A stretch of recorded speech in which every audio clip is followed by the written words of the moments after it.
Então, damos as boas-vindas a todas as pessoas que nos ouvem ou veem aqui no segundo episódio do podcast Na Linha do Encontramento. Eu recordo que isto é uma parceria, este projeto é uma parceria entre a Rádio Salesiana e o Entroncamento Online, o jornal digital. Hoje, mais uma vez, temos connosco o nosso painel residente, digamos assim, a Mirita Gonçalves, o Rui Simões e a Maria João Pedro. Mas hoje temos um convidado especial. É também objetivo ter aqui convidados todos os episódios e estamos muito honrados por ter aqui o ex-presidente, não sei como é que quer que o trate, Jorge Faria, que foi presidente da Câmara do Entroncamento durante 3 mandatos. Muito obrigado pela sua presença aqui. O objetivo deste podcast é falar sobre o entroncamento, é falar sobre a região, falar sobre os problemas de uma forma construtiva, de uma forma que explique detalhadamente o que é que se passa, para que as pessoas também fiquem informadas. E começo com uma pergunta difícil aqui ao nosso convidado, uma pergunta difícil que é: como é que está a correr a sua vida? O que é que tem feito agora que está na reforma política? Bom, muito obrigado pelo convite e dou os parabéns por esta iniciativa. De facto, a minha reforma, eu estou reformado enquanto professor coordenador do ensino superior, sou professor coordenador jubilado, essa que é a minha verdadeira reforma. Eu desempenhei funções políticas durante 3 mandatos como presidente da Câmara e 1 mandato como membro da Assembleia de Freguesia Nossa Senhora de Fátima, e foi um sentido de cidadania e de cumprir um serviço público. Por isso me vou a participar. A minha reforma dessa vida política tem-me dado um paz de espírito muito grande, porque de facto a qualidade de vida, a disponibilidade aumentou substancialmente. No entanto, tenho outros projetos e ainda não dei por estar reformado, continua com atividades... Uma reforma, entre aspas, da política, não é? Mas eu da política, no dia em que deixei as funções, deixei de ter qualquer intervenção política ao nível local. Vou seguindo com alguma atenção aquilo que se passa na cidade, na região, sobretudo no país, mas também não sigo ao pormenor as decisões, as tomadas de decisão deste Executivo. Quando fizeram a gentileza de me convidar para esta sessão, confesso que fui passar uma vista de olhos pelas deliberações da Câmara Municipal, porque nem isso tinha visto, porque eu saí, afastei-me, dei lugar a outros, saí de consciência tranquila com o trabalho que eu e a minha equipa fizemos em prol da cidade, que foi sempre isso que nos moveu. Obviamente não agradou toda a gente, houve críticas, mas nós temos uma consciência forte daquilo que fizemos. E já agora também é importante salientar, eu tive a mesma equipa praticamente durante os 3 mandatos, o que não é uma situação normal, seja qual for o partido, sobretudo ao nível autárquico. Houve pequenos ajustes. Enfim, no último mandato a vereadora Tília só não foi eleita logo de início, só quando o vereador Carlos Amaro saiu é que subiu o vereador, mas mantivemos essa equipa e foi uma equipa de grande dedicação ao serviço da cidade. Isso deixa-me consciência tranquila, e ao contrário, antes não tinha algumas insónias por causa dos problemas da Câmara, agora não me dá insónia. Agora já não dá. Muito bem. Vamos passar e depois voltaremos aqui à fala com o Jorge Faria.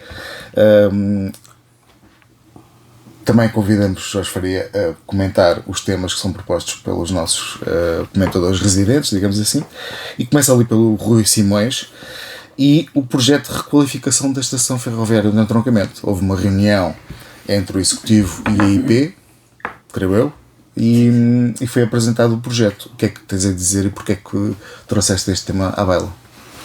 Antes de mais nada, cumprimentar aqui o ex-presidente Jorge Faria.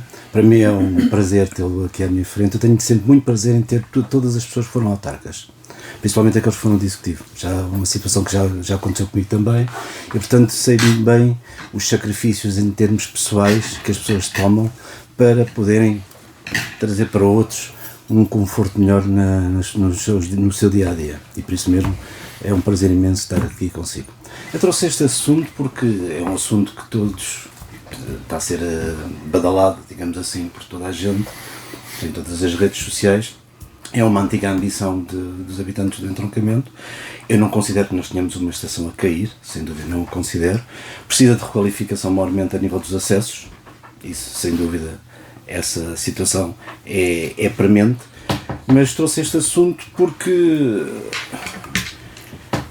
existe uma palavra que eu prezo muito na atividade política e na atividade pública, que é a rastreabilidade. As coisas não nascem do nada, dão muito trabalho. E alguém começa e alguém tem que terminar, muitas das vezes. E trouxe este assunto porque, pelo aquilo que eu verifiquei, acho que está a ser conduzido, ainda bem, está a ser conduzido, portanto, tudo aponta para que venha a haver, portanto, uma requalificação, mas na presença, inclusive aqui, portanto, do ex-presidente Jorge Faria, vou deixar de dizer o ex-presidente, será só Jorge Faria, eu que gostava também de saber se esta requalificação é aquela requalificação que, quando o Jorge Faria era presidente, chegou a articular várias vezes com a IP, onde havia um projeto que o Jorge tinha, creio eu, que rondava os 30 milhões, que envolvia, portanto, até passagens, os 30 milhões de euros, e que penso que são palavras suas na altura, que a IP só tinha 6 milhões para poder fazer esse projeto e queria apresentá-lo. Eu gostava de saber se este projeto que está agora a ser trabalhado, da parte da IP com a Câmara Municipal, agora tenho aqui, portanto, alguém que sabe bem do assunto, se é o seguimento desse projeto. Sim. Claro que bom, a requalificação da estação é uma das obras que eu tenho pena não ter conseguido levar avante. Porque a estação é uma das estações mais importantes do país, em número de passageiros, até em termos de faturação, e tem condições de segurança muito, eu direi, más. Porque o acesso às gares, por exemplo, a algumas gares é impossível aceder com uma maca. E em algumas situações, essa maca a aceder tem que ser manual e tem que vir depois no elevador. Por exemplo, o acesso de bicicletas é muito eficiente. Mesmo o acesso de ambulâncias à zona da estação, já não estou a falar das gares, tem bastantes limitações. E, portanto, nós, desde o início, procurámos trabalhar nesse sentido. Tivemos várias reuniões, não fizemos a publicidade, provavelmente que eles fazem, mas tivemos várias reuniões, quer com o Ministério das Infraestruturas, quer com a IP, e começámos por apresentar uma solução que nos parecia a mais adequada, que era a construção de um túnel pedonal e ciclável, não de carros, que ligasse as duas partes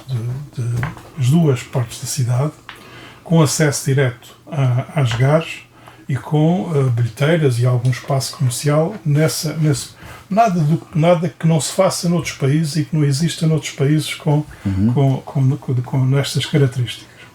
E a IP foi recusando sistematicamente essa solução, até que houve uma altura que nos dizia que era impossível de fazer. E nós trouxemos cá o responsável pela engenharia ferroviária do LNEC, Laboratório Nacional de Engenharia Civil, que fez a sua avaliação e que nos transmitiu o seguinte: impossível não é? É uma obra muito difícil de executar, sobretudo porque o entroncamento tem um conjunto de circulações que não é fácil que haja, digamos, vias obstruídas durante muito tempo, e também em termos, e seria de facto onerosa. E daí se falar nos tais 30 milhões de euros. E eu transmiti essa posição à IP e eles disseram: sim senhora, tem razão, mas nós temos cerca de 5, 6 milhões de euros, a Câmara encontra o restante. E nessa altura nós estávamos a tentar sair de uma situação em que a Câmara estava altamente endividada. Portanto, nós não tínhamos hipótese, sem qualquer fundo, de encontrar essa solução financeira. E então partimos para uma solução diferente. Uma solução que era digamos, usar a ponte pedonal já existente, passa a expressão, e modernizando-a com elevadores de um lado e do outro, fazendo uma cobertura, fazendo, digamos, uma estrutura por cima das linhas, ali por cima da linha 6 e 7, 8, portanto lá do lado sul, em que as pessoas entrariam por aí teriam as salas de espera, teriam as bilheteiras e a partir daí havia uma descida para as várias gares. Esse projeto foi apresentado à IP, não só a arquitetura, o esboço, o projeto prévio, digamos assim, foi apresentado à IP, talvez aí o tempo passa depressa, mas 5, 6 anos. A IP, depois de analisar, ficou de desenvolver o projeto e eu andava sempre a tentar pressionar para quando é que temos um projeto, mas há uma coisa que infelizmente nós temos, é o entroncamento e as cidades do interior, é que temos pouco poder junto do poder central. E as prioridades dos investimentos vão sempre para as grandes metrópoles. E esta prioridade foi sempre passando. Não por falta da nossa pressão, quer junto das infraestruturas, quer junto dos ministros, qualquer ministro que viesse ao entroncamento levava esse recado, sempre tive a oportunidade, isso foi falado. E de facto o projeto estava a ser ultimado. Eu não conheço neste momento o projeto final, portanto não posso pronunciar sobre ele. O nosso projeto permitia não só esse acesso das duas partes, da parte norte e da parte sul, através da ponte pedonal, como disse, aliás até havia, em vez, no final da ponte, em vez de descermos, desce para a esquerda, a ponte continuava, rasgava-se uma daquelas casas, a ponte continuava e saía em frente, e requalificava toda aquela zona dos táxis, havia também aí um acesso para essa plataforma mais elevada. Ainda bem que está a haver alguma evolução, mas esta é uma evolução normal, como disse, há aqui um processo de rastreabilidade, mas também devo dizer, eu neste momento, ao fim destes quase 12 anos lidei muito com a IP. Repare, nós fizemos, penso eu, um trabalho notável na recuperação dos bairros ferroviários, que aliás a IP já beneficiou da nossa dinâmica noutros lados. Por exemplo, nós fizemos com a IP e tudo o que foi da nossa parte foi feito. A criação de um parque empresarial num terreno que era da IP, que estava abandonado e que neste momento está já com mais de 60% de obra feita ou em fase de conclusão. E portanto tivemos uma relação muito forte com a IP, mas há sempre aqui uma situação que eu lamento. A IP cumpre pouco. Não estou com isto a pôr culpa nos seus responsáveis, se calhar nas dinâmicas, se calhar até nos vários governos, seja o PS ou o PSD, que impõem dinâmicas ou alguns investimentos com maior visibilidade. Vou dar um exemplo desse não cumprimento. Nós encontramos uma solução para a passagem de nível da linha da Beira Baixa e do Leste. E essa solução passava por criar uma pequena circular ao longo da Ribeira, que ia entroncar na estrada que vai para a Atalaia. Quando eu digo nós, foi iniciativa nossa, entroncamento, mas envolvemos também a Barquinha. Consensualizamos isso e o acordo era nós, Barquinha, entroncamento e Barquinha, éramos responsáveis pelo projeto e seríamos donos da obra com financiamento da IP. Isso nós chegámos, quer o entroncamento, quer a Barquinha, agora já não me recordo bem o ano, mas talvez em 2020 chegámos a alterar no final do ano os nossos orçamentos para incluir o custo desse projeto. Nós e a Barquinha. Porque só faltava assinar o acordo, formalizar o acordo. Até sair da Câmara não conseguimos fazer isso. Alguém interno, e repare, e o vice-presidente da IP para a área ferroviária com quem eu lidava frequentemente, dizia-me que ele próprio não estava a ser capaz de bloquear internamente. É uma coisa, por isso eu digo que espero que resulte dessa conversa um avançar rápido da reabilitação da estação, porque eu acho que é muito importante, quer até mesmo pelo aumento da procura que tem havido com a questão da redução dos passos, do custo do espaço e a vinda de muita gente para o entroncamento que usa a estação ferroviária, quer pela própria segurança, como disse, que eu acho que temos ali, felizmente ainda não aconteceram problemas graves, mas temos ali, se acontecer ali um problema com alguma gravidade, eu tinha dito, quando puseram aquela rede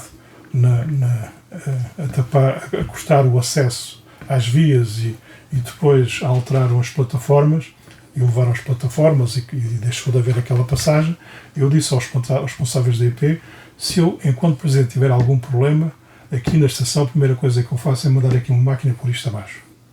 Mas, obviamente, uma situação de urgência, de emergência. E, portanto, se é assim, espero que daqui resulte um avançar do processo e que seja refeita a reabilitação da linha, da estação. Mas, como digo, todos temos de estar atentos porque não é fácil haver, do acordo que nós fizemos com o IP, nós fizemos a reabilitação dos bairros, o que era da nossa parte foi sempre feito. O que era da parte da IP, houve sempre problemas que até os próprios responsáveis me diziam que era difícil internamente dar a volta. Repare, por exemplo, aquela empresa de logística ferro-rodoviária, hoje tudo o que dependeu da Câmara foi Celer.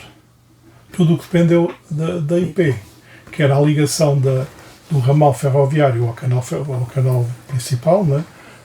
Foi um sarilho. E acabou-se por se ficar muito mais oneroso porque foi a própria OGE que assumiu um conjunto de custos que teoricamente seriam da IP. Senão, para ter infraestrutura a poder funcionar. Está a ver? Mas pronto. Eventualmente a IP, a política da IP, se calhar tentar que os municípios fiquem com o ónus maior do orçamento. Mas esses milhões. Existe aqui de uma pergunta, não é uma provocação, mas uma pergunta muito rápida para uma resposta rápida. Falou em dinâmicas, que na própria IP podem existir umas dinâmicas que por vezes não são favoráveis. Considera que neste momento são mais favoráveis?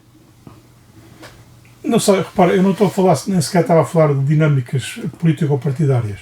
Sim, mas eu entendi desse ponto de vista mas falou, portanto, ou seja, tendo lá o Partido Socialista, ou tendo lá o Partido Social-Democrata. Peço desculpa, eu quis ser genérico, quer do Partido Socialista ou do Partido Social-Democrata, que poderão, qualquer desses partidos, determinar novas dinâmicas à IP. Não fiz aí qualquer... E era essa a pergunta que eu fiz. Será que acha que na sua ótica terão sido transmitidas agora umas dinâmicas para dar outra celeridade, portanto, a este processo? Olha, eu estava... Ainda bem que falam nisso, que é para clarificar. Eu não estava aqui a querer associar ao partido A ou ao partido B. Estava a associar mais às dinâmicas das grandes metrópoles versus as áreas do interior. E porque isso é que tem feito, porque repare, nós diariamente, ou com muita frequência, assistimos ao anúncio e ao lançamento de muitos investimentos, de muitos milhões para essas áreas. E também com isto, deixe-me dizer uma coisa, também é verdade que a IP fez investimentos fortes aqui na nossa zona, mas fez naquilo que foram essencialmente investimentos para melhorar a segurança e a velocidade da circulação, ou seja, eu diria para passarem aqui. Portanto, aqui eu penso que tem mais a ver com estas dinâmicas, as metrópoles que nós temos versus interior. Okay. Já agora devo dizer que isto é um bocado de história, mas já que me convidaram, claro. A primeira reunião com empresas que eu fiz quando assumi ser candidato foi justamente com a administração da IP. Na altura não era a IP, era CP. As infraestruturas ferroviárias, a REFER. Ora, porque qualquer pessoa que se candidata a uma Câmara com entroncamento facilmente percebe que a ferrovia é um elemento importante e estratégico e nós sempre o tratamos como tal. E a primeira reunião que eu fiz, pedi uma reunião à administração e recebeu-me, talvez porque tinham uma pessoa amiga também ligada à administração, talvez senão não nos recebia, porque até nisso há dificuldade por vezes. Eu falei daquilo que achava e não sei o que, e às tantas parecia que eu estava a falar por uma parede. Mas por acaso não foi bem assim, porque depois a pessoa mostrou que tinha alguma informação e deu-me algumas informações. Mas isto era um pouco o cenário. Ou seja, mesmo nós tivemos sempre excelentes relações com as administrações da CP e da REFER e agora a IP, se calhar a IP tem uma dimensão e um nível, mas isso já é uma avaliação minha, e um nível de centralização que não é muito compatível com a resolução dos problemas locais, quer ao nível da ferrovia, quer ao nível da rodovia. Se calhar devia... Repare, nós tínhamos, por exemplo, ao nível da rodovia, as direções regionais de estradas, deixaram de existir. Hoje existe um gestor, digamos que, para a ferrovia e para a área da rodovia, mas se calhar não tem os poderes de decisão que deviam ter e, portanto, isto acaba por ter qualquer processo que nós, numa Câmara Municipal, possamos desenvolver. Eu não tenho dúvidas, por exemplo, a ligação, a supressão da passagem a nível da linha da Beira Baixa e do Leste. Depois eu, por outras razões, acabei por não ter muito tempo para andar a pressionar, enfim. Mas o nosso projeto, nós a fazermos o projeto, demoraria um tempo, se fosse a IP, demoraria 3 vezes mais. Um timing normal para a IP fazer um projeto desta natureza são 2, 3 anos. Portanto, o aparecer agora, o projeto da estação, está dentro dos timings normais. Não é nada de anormal. As câmaras têm capacidade para os fazer mais célere. Se nós tivéssemos conseguido, fosse assinado o acordo, não tenho dúvidas nenhumas que a passagem a nível tinha sido eliminada e tinha sido criada a alternativa que nós, na altura, encontramos e penso que era uma boa solução. Sendo a IP, estas coisas vão se arrastando muito. Maria João, tu também tinhas trazido este tema à baila. O que é que tens a dizer sobre este projeto? É uma questão necessária, é um projeto necessário, é uma obra necessária, mas também pergunto, com estes valores que estão em cima da mesa, e agora tendo ouvido aqui o Jorge Faria a falar sobre outro projeto que tinha de 30 milhões, preocupa-te que seja uma operação de cosmética? Então, bom dia, Ricardo. Bom dia também aqui aos meus colegas de painel.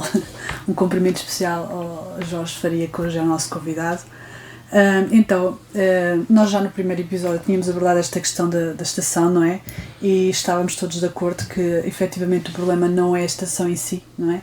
O maior problema é a questão da segurança, é a acessibilidade, e muito bem como o Jorge falou, da questão de, se acontecer alguma coisa, ambulâncias não conseguem passar, macas não conseguem passar, há estruturas físicas que não são removíveis facilmente, não é? Porque em todo lado há sítios onde as ambulâncias ou os carros normais não passam, mas que facilmente são retiradas para que numa situação de emergência a ambulância passe. Não é o caso da nossa estação. Pronto, tem várias linhas, não é? Portanto, até para se ter um problema de saúde é preciso ter sorte para calhar na linha certa para que a ambulância consiga lá chegar, ou a maca, ou os paramédicos, ou o que for necessário para acudir à situação. Portanto, foi com grande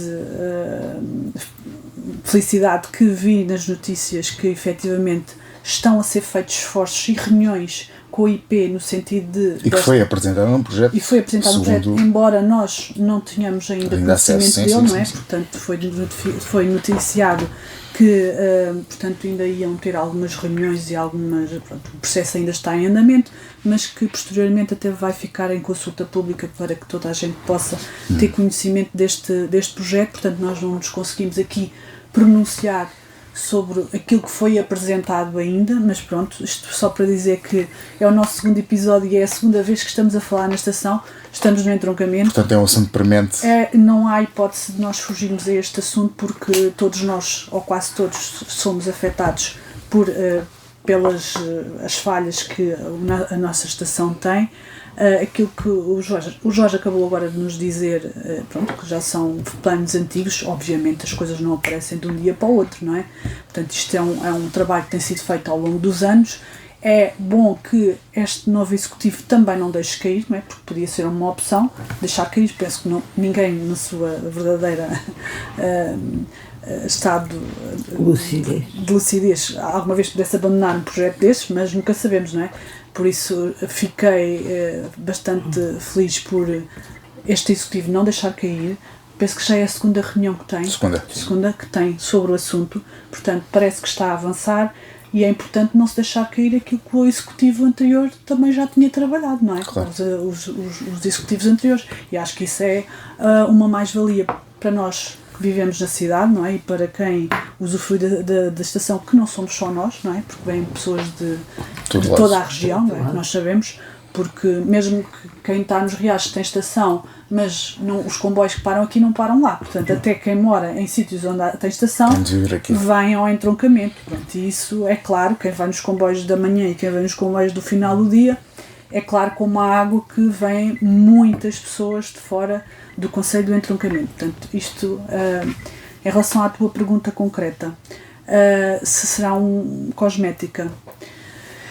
Nós esperamos que não é? Mas eu não me consigo pronunciar sem ter acesso ao projeto propriamente dito. Eu espero que não. De qualquer das formas, acho que tudo o que se possa fazer é um passo em frente, não é? Portanto, se houver um passo em frente, ainda bem, vamos querer que os passos continuem a ser dados, seja por este executivo, ou seja pelos executivos que lhe sucederão, mas que... nós sabemos que não há dinheiro, não é? Isso, haverá.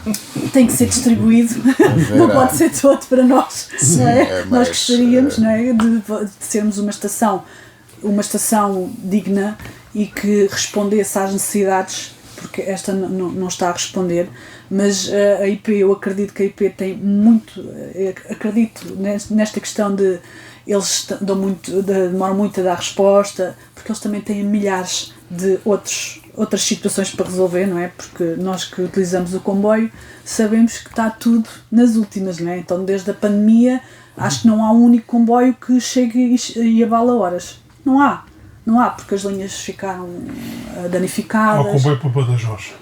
Vai a horas, pronto, então vai. É o que temos que... Nem esse vai a horas.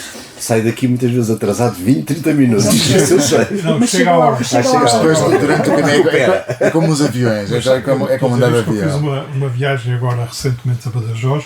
Sai atrasado por causa das ligações que recebe de Lisboa e Porto, mas depois chega lá a hora. Depois acelera ali um bocadinho, Mas isso nota-se, quando os comboios vão daqui muito atrasados, há ali uma zona em que nota-se que ele vai um bocadinho mais depressa para recuperar, mas não tem recuperado. Portanto, ultimamente não, eu aliás sou muito levemente, através de uma app do telemóvel, no outro dia até falei aqui com um camarada nosso, portanto com um amigo nosso, verifiquei que o comboio já ia a 202 km/h. Portanto, o Intercidades atinge ali na zona da Azambuja, por vezes para recuperar a Vila Franca 202 km. Até fiquei assim um bocado em pânico. A velocidade eu vou. É que as linhas não estão em condições dos nossos comboios, eu acho. Sim, é preciso. Mas é uma questão antiga do governo, dos vários governos. Mas piorou. Eu penso que piorou agora depois da tempestade, porque há ali troços que o comboio tem que ir muito devagarinho. É na zona de Val de Santarém. Tem que ir muito devagarinho. Há ali qualquer coisa na linha que não ficou bom. Portanto, eu acredito que a IP tenha 1001 problemas. Sim, as terras estão a ceder. Porque ela está inclinada. Posso dar o exemplo, na A23 a caminho de Abrantes, ali em Rio de Minhos, na ponte, também houve um desabamento. Não houve um desabamento de terras. Foi só um movimento. Começou-se a notar que realmente a estrada estava a ficar desnivelada e eles estão agora a fazer obras para. E isso vai acontecer ainda mais vezes, porque, pronto, é como é. Mirita, realmente, nós, quando pensamos na estação ferroviária de entroncamento, utilizámo-la, podemos ter críticas em relação ao acesso, mas não pensamos nesta questão da segurança. Como é que é possível não haver acesso a ambulâncias, por exemplo? Como é que é possível? Como é que é possível? Acha que é uma das uma intervenção que deve ser feita? Muito grande, é uma intervenção que terá que ser feita. Deixa-me só clarificar. Há acesso à zona da estação de ambulâncias, que era à zona. Aqui mas depois para as linhas não. Agora para algumas gares. Para algumas gares, exatamente. Exatamente. E uma estação não é propriamente um espaço zen, e alguma coisa pode correr mal. Que é uma coisa, como nós sabemos, são muitas linhas. Muito daqui, bem. de parte de norte a sul do país. Exatamente. Há comboios de norte a sul. Muito bem, então passamos ao próximo tema. Vou começar ali com a Maria João, que o sugeriu, que tem a ver com a higiene urbana. nomeadamente o abandono de animais e pragas urbanas que aumentaram no entroncamento. A lotação do canil intermunicipal, o abandono de cães e gatos, a proliferação de baratas e pombos estiveram em cima da mesa na última reunião de Câmara do Entroncamento. O presidente Nelson Cunha admitiu que o canil intermunicipal está das ações do O presidente Nelson Cunha admitiu que o canil intermunicipal está das ações de desinfestação e admitiu até a utilização de falcoaria para travar a concentração de aves em zonas críticas. O assunto foi levado à reunião pelo vereador Ricardo Antunes, do Partido Socialista, que alertou para a lotação do canil, para a presença de cães errantes em vários pontos da cidade e para o aumento de gatos abandonados na zona do Bonito. Relativamente às baratas, disse já terem sido, neste caso o Presidente, disse já terem sido identificados pontos críticos e realizadas intervenções, nomeadamente na zona do Alclerc.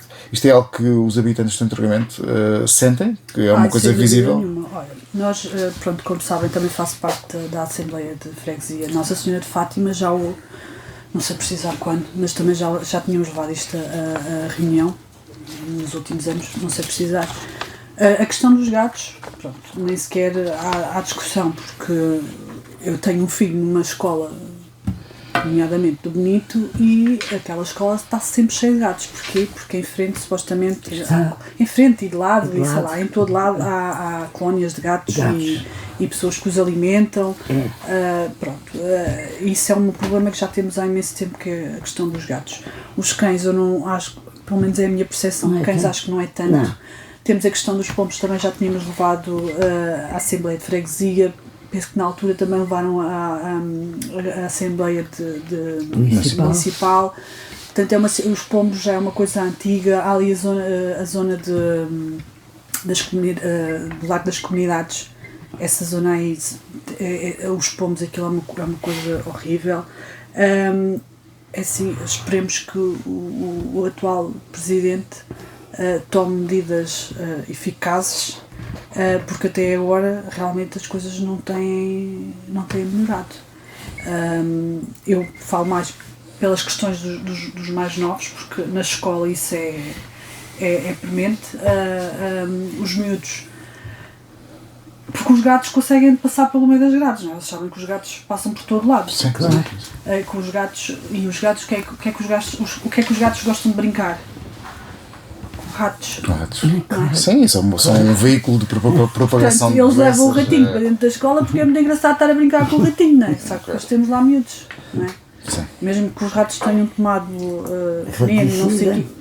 Portanto, mas não é uma situação fácil de resolver, estamos de acordo, não é uma situação fácil de resolver, mas tem que ser enérgica. Aqui o Jorge poderá dar um insight, digamos assim, muito mais especializado, mas a Mirita também nota esta questão, que há um aumento de muito baratas? Não noto, não. Nem cães vaguear pela rua, só que era muito frequente, não noto. Mas já há muito tempo que não noto, não é só agora. Agora os gatos, efetivamente, quando me desloco para ir à Olímpia, vou a pé fazer a caminhada. Sim, e como há as colónias de gatos, eu passo. São muitos. Aí são muitos. Porque as pessoas gostam muito de animais, mas é fora da casa delas. Vão lá levar um comerzinho, mas não os querem na casa delas. É fora da casa delas. Põe à porta uma covetezinha com comer, porque é bom, porque gostam muito de animais, fora da casa delas. Sim. É um pouco egoísta, digamos assim, não é? Isto é de lamentar, mas é a realidade. É fora da casa delas, não é gostar dos animais. Gostar é acolher, levar para casa, cuidar, veterinário, isso é que eu considero como deve ser, uma atitude como deve ser. Agora, é fácil, eu não faço, ir pôr uma coveta à minha porta para comer para os gatos. Não faço.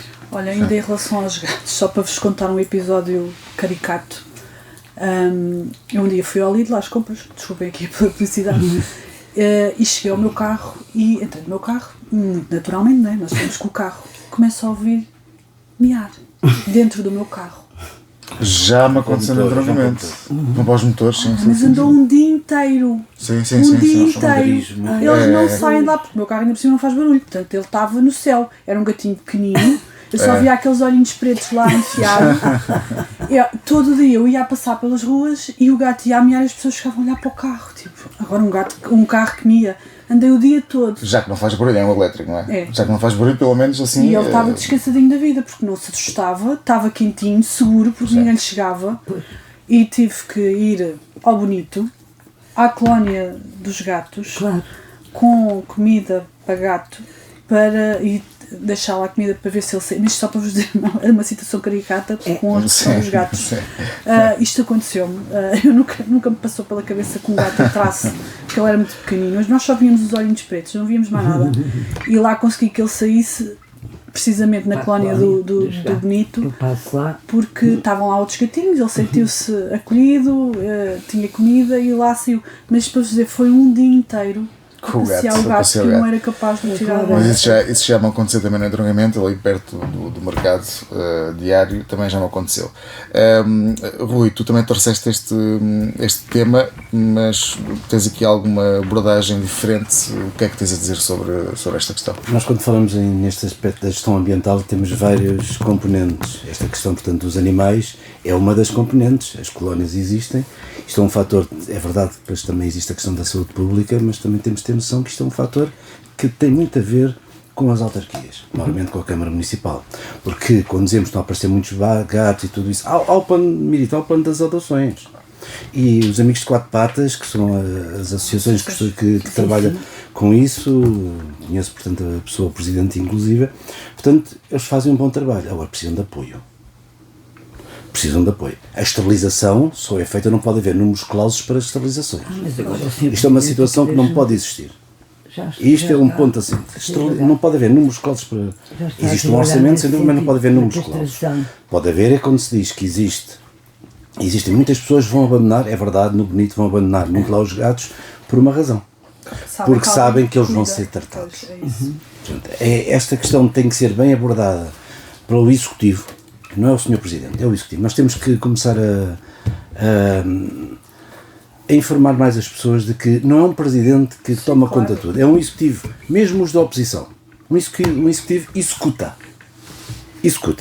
Uns poderão estar de acordo, outros poderão não estar de acordo. Nessa questão, portanto, dos animais, sei que existe essa situação, mas cá está. Essa situação não está muito da parte dos habitantes.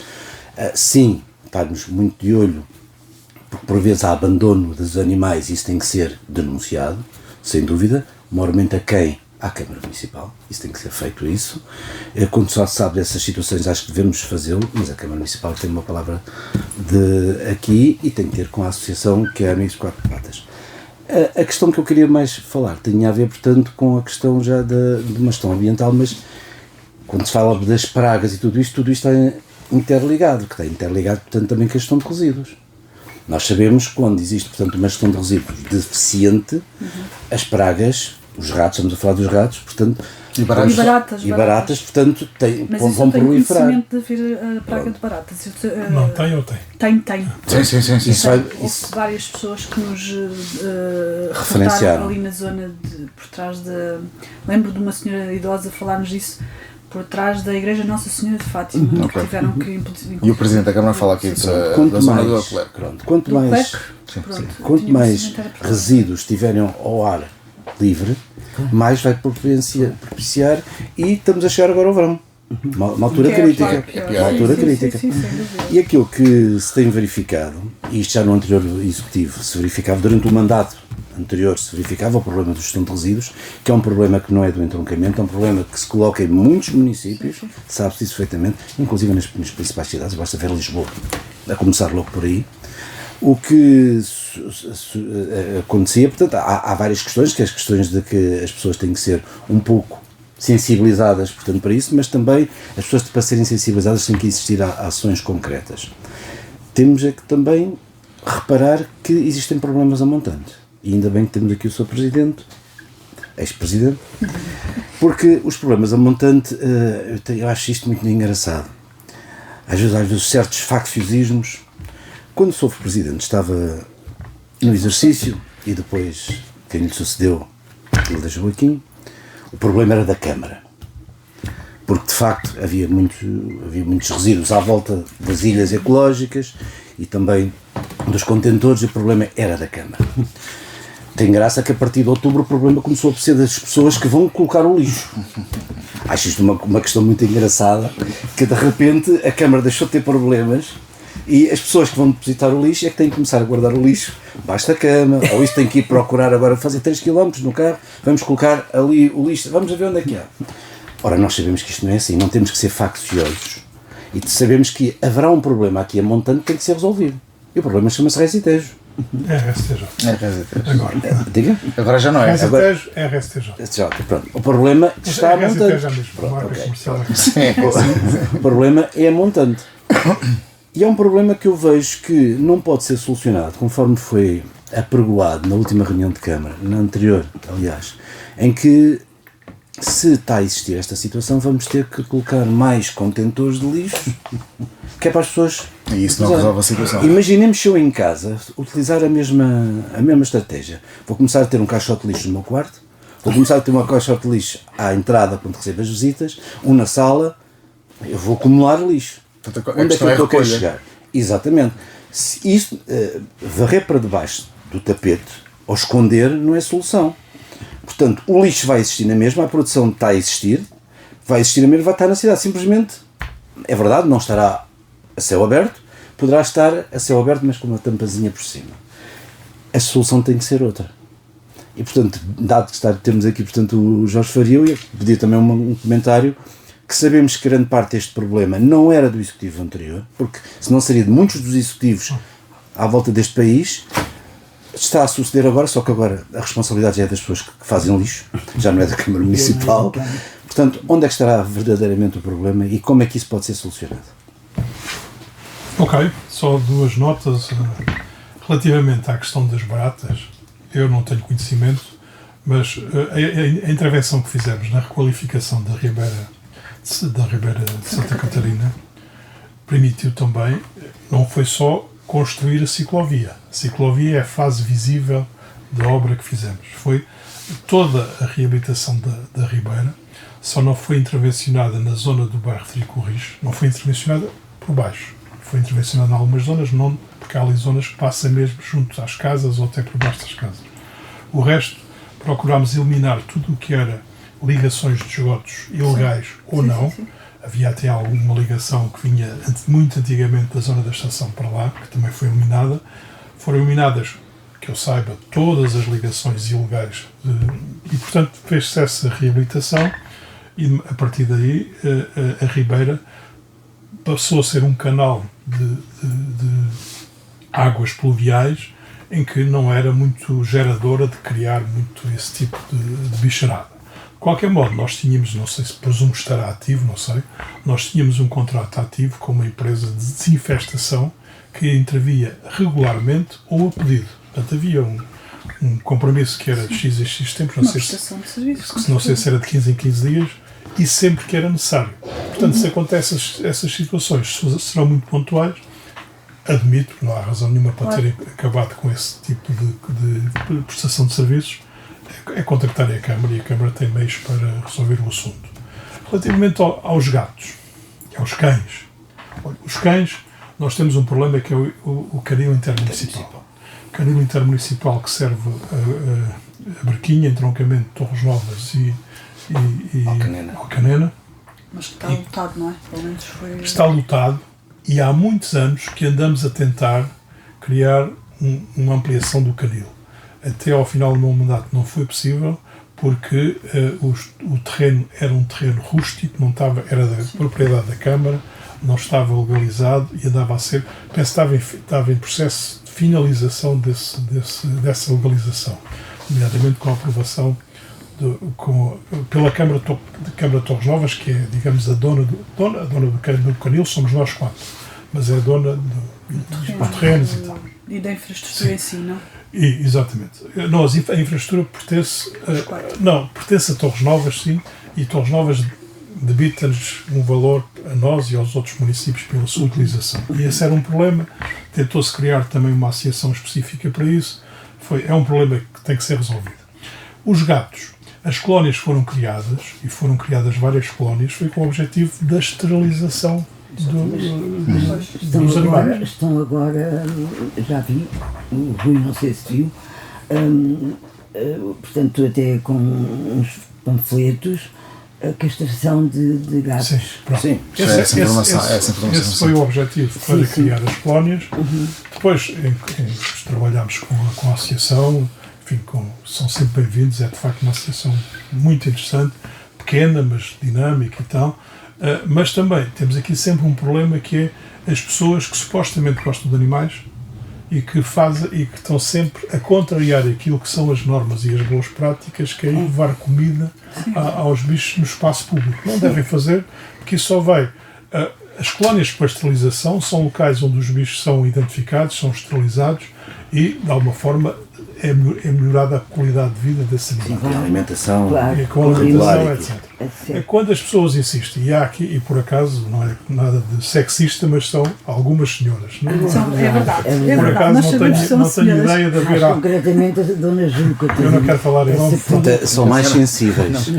São mais sensíveis. Talvez seja... Repara, eu como homem também gosto de animais. Sim, também gosto, mas São mais sim. predispostas. E são mais sensíveis. Tem a ver com a Mas ligação. nós tivemos muitas conversas com essas senhoras, que são muito poucas, mas são muito... Mas são muito ativas. muito ativas. São muito ativas. Eu percebo, eu compreendo, mas elas não percebem que estão a prestar um serviço inadequado. Claro. Bom, relativamente aos resíduos, esse é um problema muito mais sério. E o foco do problema está de facto a montante, como o Rui disse. Nós, ainda durante o meu mandato, iniciámos o processo, o estudo para alterar a recolha, alterar o fornecedor de serviços de recolha de resíduos. E foi com algum custo, porque eu sempre fui um defensor que a Resitejo, agora é RSTJ, mas a marca é Resitejo, que é uma empresa intermunicipal, deveria ser essa entidade que assumisse quer o tratamento em alta, quer a recolha em baixa. Como disse bem, não há necessidade de mais contentores. Se virem bem, nós temos contentores a menos de 300 metros de cada um da nossa casa. Sim. Não há ninguém no entroncamento que tenha um contentor a mais de 300 metros. E, portanto, 300 metros até é um passeio higiênico. É, claro.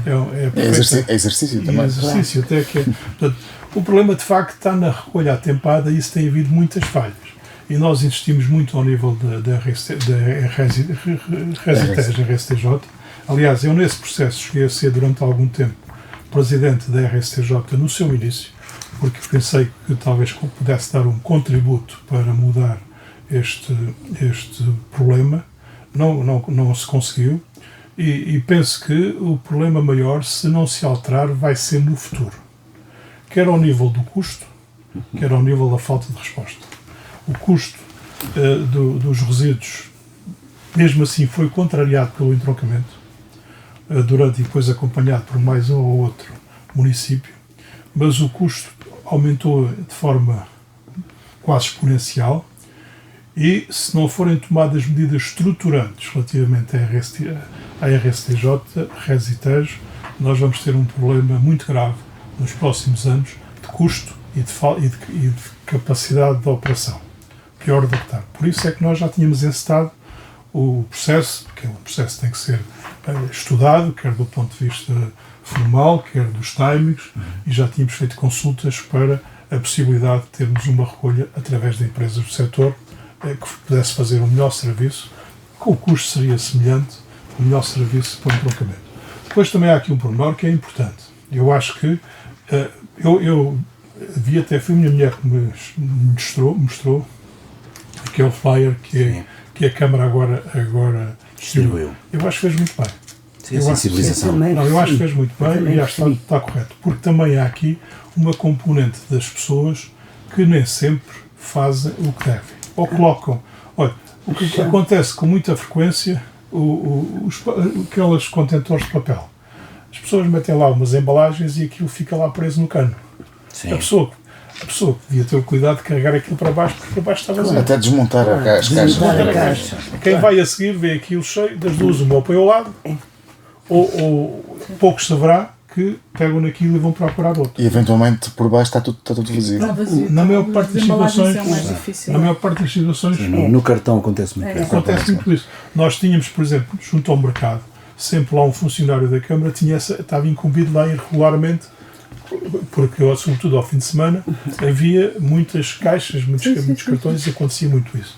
Depois também pode custar, mas é verdade, se o contentor estiver cheio, nós devemos procurar outro contentor. Claro. E isso é uma questão de cidadania que eu acho que todos nós, isso contribuirá, e nunca devemos ir então aqueles resíduos mais comuns, que têm às vezes restos orgânicos e tudo, se ficar fora do contentor, Ficam contaminados. Portanto, aí há aqui várias Mas isso intervenções. leva-nos a um outro problema. Leva-nos a um problema que eu estou a ver, por exemplo, no sítio onde eu habito. Não raras vezes, como noutras situações, portanto, as ilhas ecológicas estão completamente cheias, inclusive, portanto, no indiferenciado. Mas também no de posição seletiva. Se o município, o cidadão que está a ser e bem sensibilizado pelas entidades oficiais do nosso país, para que façam a separação dos resíduos, olham para lá e veem assim, olha, não, isto não está, então vou ao contentor mais próximo. O contentor mais próximo geralmente é indiferenciado completamente. Então aquilo que o município tinha, que era a separação, a deposição seletiva bem feita, a separação bem feita de plásticos para cartão, para poder depor, disse, olha, das duas uma, ou fica em casa, ou então vou... O que é que se vai perder aqui? Vai-se perder aqui na reciclagem. Porque essa situação, por vezes, não é possível. No sítio onde eu moro, só tenho depois um outro a seguir passado 900 metros. Onde é que mora? É no bairro Camões. No bairro Camões. Eu sou das pessoas que moram numa daquelas casas. E vocês não têm recolha porta a porta? Não. Temos logo ali, a menos de 300 metros, temos uma ilha. Isso resolve. Depois, para termos outra vez deposição seletiva, só voltamos a ter a deposição seletiva à entrada daquilo que vai ser a nova centralidade. Ao pé da biblioteca. Exatamente, a futura biblioteca. Não, teria, se for para cima tem, se for para baixo. Se for para lá de Torres Novas. Para, como é que se chama aquela... Para o Casal Vidigal. Não tem logo à entrada no Casal Vidigal. Ali depois da rotunda. Pode não lhe dar jeito, é logo aí. Não, a seguir à rotunda não está logo uma entrada. Está antes da rotunda, que é aquele, do Camões. Esse Camões está em frente. Está logo em frente, à entrada do bairro Camões. Eu diria que aí quando vai para o bairro Vidigal, ou aí, ou à entrada do novo parque empresarial. Mas também não tenho certeza neste momento. Eu costumo correr aí. Eu costumo andar e correr. E nunca verifiquei que tivesse aí, mas eu tenho verificado. Portanto, mas aí, desculpe, interrompeu. Diga. Será de facto, mas na rua Ferreira Mesquita meio não há? Não, seletiva não. Ok.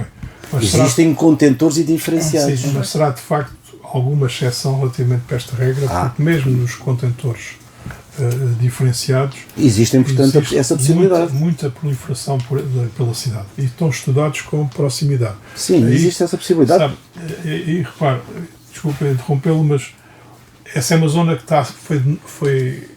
teve muito tempo sem habitação ali ao longo da Ferreira Mesquita, e aí pode ter falhado alguma coisa. Mas de qualquer das formas, também se verificarmos aqui junto à Farmácia da Terra, muitas das vezes as ilhas estão completamente cheias. Temos uma mais que é uma zona de passagem e a pessoa vai atrás. Portanto, o problema continua a existir, é assim, enquanto nós começarmos a deitar as culpas em quem depõe, ou em quem na Câmara, é um falso problema, temos que olhar sempre montando conforme eu tinha dito. E devo dizer outra questão, já agora que falam nisso, que é muito importante para os cidadãos. A maior parte de nós, ou deles, da generalidade dos cidadãos, não tem consciência disso. É que, de facto, a própria Resitejo precisa ter intervenções fortíssimas ao nível estrutural e alterar o paradigma, porque tem vindo a acumular-se milhares de toneladas de resíduos que geram lixiviados, etc. E, por exemplo, em Portugal nós temos aqui, sabe que esta coisa dos resíduos, saberá até talvez melhor que eu, os resíduos têm muito também a ver com os lobbies e muito, olha, vou-lhe dar um exemplo. Os contentores individuais para a recolha seletiva. É de facto interessante, mas veio custar tudo o que era a dinâmica. Uma ilha ecológica destas mais modernas custa 50 mil euros ou 60 mil euros. E nomeadamente o entroncamento e outros fizemos fortes investimentos em ilhas ecológicas. Mas posso discordar? Não, deixa-me só concluir.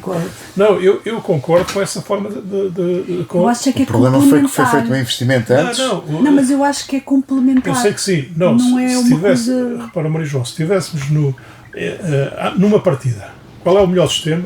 É esse, seguramente. Agora nós tínhamos, quando nós falamos em ecológicas, temos toda uma infraestrutura, os carros para recolher aquilo, Funcionalidade. têm uma determinada funcionalidade. Sim, são para diferentes, isso não tem são que os ter mesmos. outro. Sim. E alguém de repente decide, Lembrou-se. passa a ser assim. Ou seja, isso tem porque não há dúvida que é um bom sistema, eu também tenho em casa, e é um bom sistema, e penso que isso permite aumentar. Mas de facto, eu não sei se tem a ver com. Por exemplo, eu estava a falar nos lobbies porquê? Por exemplo, uma incineradora. Eu já estive na incineradora na Dinamarca, como é que se chama a capital? Copenhaga. Copenhaga. A incineradora de Copenhaga, que serve aquela zona e também uma parte da Suécia, está numa zona junto ao mar, uma zona habitacional, tem uma escalada nas Eu suas vi, paredes. eu já lá estive. Já lá teve? Já lá estive. Não tem qualquer, implica-se, não tem qualquer, digamos, problema ambiental. O impacto ambiental não tem. Não, e até permitiu, foi ali, tem uma escalada, no topo tem lá um espaço com um pequeno jardim onde os miúdos das escolas vão muito fazer as suas festas de aniversário, etc. E cá em Portugal continua-se a resistir a criar, porque uma coisa era há 40 anos. Agora, todas as grandes cidades têm incineradoras nos seus núcleos urbanos e isso permite resolver um problema de resíduos que de outra forma não se resolve. Eu não sei se já foram uma vez a Resitães. Não, por acaso não. Quando se tiverem a oportunidade, vão lá. Aquilo tem milhares de toneladas de resíduos acumulados. Não só as pessoas não separam, Sim. como muitas vezes, às vezes separando, lá Então, também são canalizados e para, também às vezes estão mal para separados, e não é? estão mal separados. E às vezes depois também não há, ou porque um equipamento não está a funcionar ou não há. Não existe a triagem. Não é dada a continuidade à triagem. E portanto, nós, quando olhando para aquilo, estou a imaginar o que é um campo de futebol. Vários campos de futebol com resíduos que deve ter para aí 15 metros, 20 metros. Sim. 10 metros, ou 15 mais, metros de ou altura. mais, sim. Agora, nos Ou últimos mais. anos tentou-se Ou mais. cobrir, mas tudo aquilo com chuva tem lixiviado e lixiviado.